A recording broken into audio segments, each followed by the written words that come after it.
Hi guys, my name is Alyssa Gill and I'm a student in the Master's Program for Social Work at the University of Louisville. The topic for this podcast is discussing and analyzing the work of social work pioneer Jeannette Rankin and how, even though she was successful in her times, the issues women are now facing have evolved with our society. She was one of the first founders of social work and was the first female elected onto Congress. As times have progressed, her work focusing on women's rights and suffrage has seemed to be forgotten. According to Smith, in February of 1911, she returned to Montana and became the first woman to argue for women's suffrage in front of the state legislature. In November of 1914, Montana granted women unrestricted voting rights. The suffrage amendment had its largest support from the Homestead counties in the eastern portion of the state. Montana had a particularly high number of women homesteaders. She continued to advocate for women and was finally successful while in Congress when she introduced legislation that eventually became the 19th Constitutional Amendment, granting unrestricted voting rights to women nationwide. And although this continues through our nation, these issues for women and their basic rights continue to evolve with society. For example, the Roe v. Wade Supreme Court turnover that just recently happened. With this turnover, it has taken away women's rights to their bodies. They no longer have the choice of wanting a child. If they fall pregnant, they must continue the pregnancy. The members of the Supreme Court took the right of a female's body into their own hands and decided what was best for them without even simply asking their opinions. This, unfortunately, falls back into those equal rights for men and women. This turns over everything that Jeannette stood for and fought for. Another example of modern-day issues that take away from the simple fact of basic rights that Rankin was pushing for is that economic gap in salaries between men and women.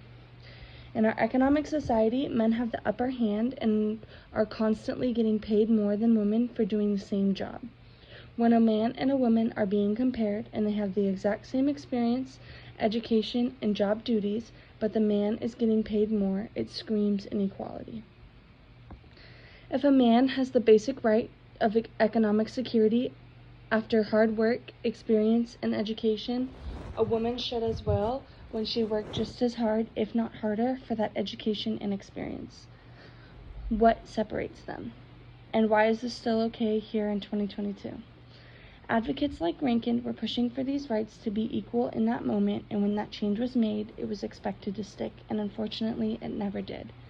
These issues evolved with the times, and women continue to fight for the same rights men are just handed.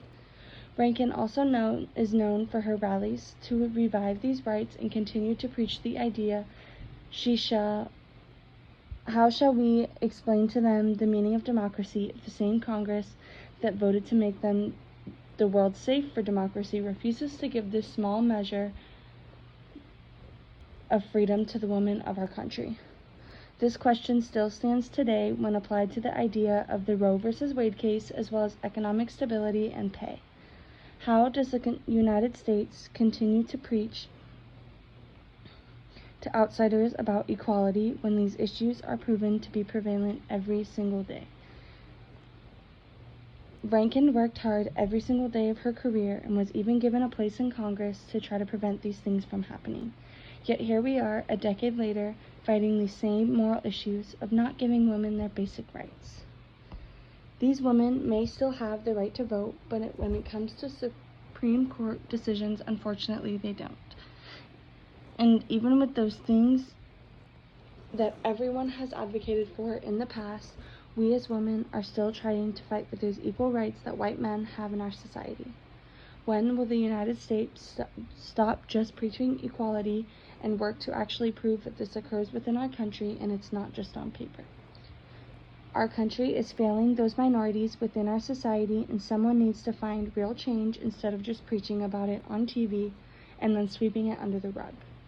This is just a few of the examples of how Rankin worked to erase those connotations on women and create that equal rights declaration that the United States government claims is part of their everyday life. Thanks for listening.